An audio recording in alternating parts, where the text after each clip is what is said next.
Yeah. It sounds like, I mean, the fact that you had reached out to the church about that practice, I mean, that would make me a little bit nervous. That's borderline disclosure of Disclosure. It is. You're right.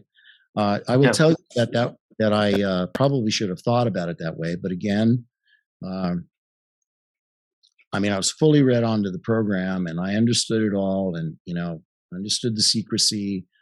I understood everything we were doing there. But I was really opposed to this idea of, to me, it just seemed like inappropriate, crossing a line.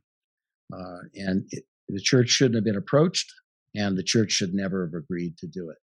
But I will say, jumping way ahead, well after I was well out of the Army, and I happened to do a radio show in Cedar City, Utah, and it was a format radio show, so I was on like 4 hours. After I get off, the guy that arranged this, his name is Wark, and he was a former Marine. This is a great story, but we won't go segue to it. But he ended up he knew I was a Mormon, and so he organizes this assembly of Mormon people that all were eating dinner and coming together, and they came there to hear me talk.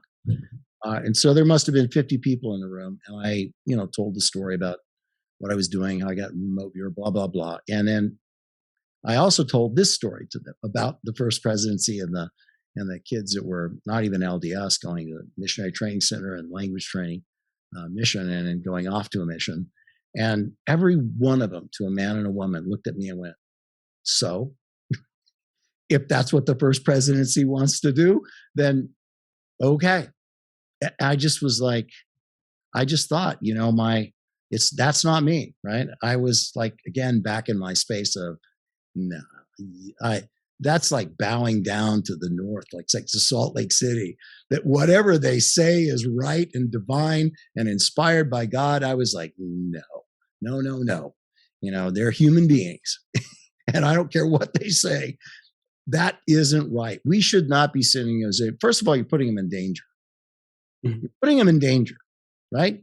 And if you're putting two of them in danger because they're always companions, or what if there's one of them that's one of these guys, and the other one's just a genuine kid out of, burnt scrotum, Arizona, that suddenly finds himself in, Nicaragua, proselytizing, and they get picked up and they both get tortured, or that something else. And it could have happened.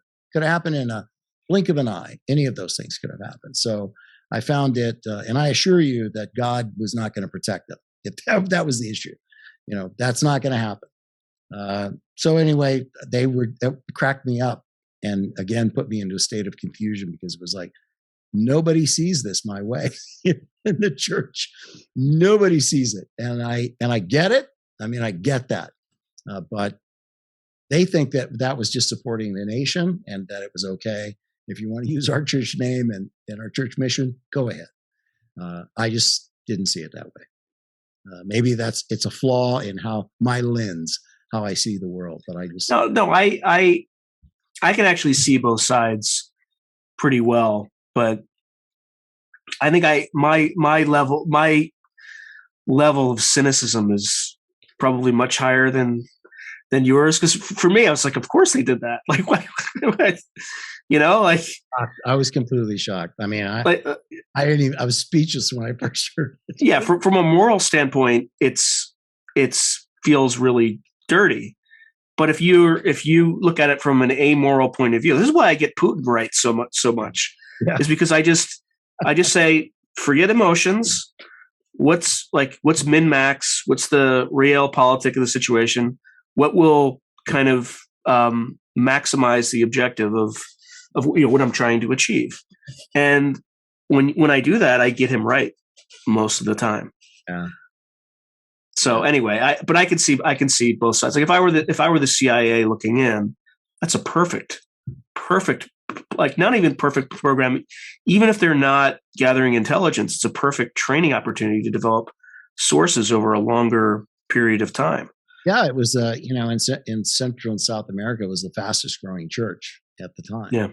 And so if you're going to put people boots on the ground, and give them free access to move around under that, using that kind of a cover, and in the church, there are lots of people that are in and out that are, many of them very high influence people that are, part of the ward or part of the stake, or, I mean, if it's a stake president, which that's a leader of like 5, 6, 7 wards, can be upwards of, 12, 1,500 people in some cases, not always, but it could be that much.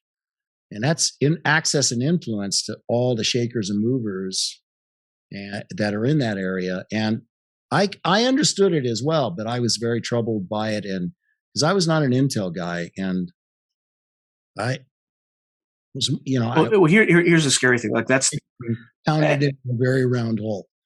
And to be very clear, I want to make sure I'm very clear to the audience about this.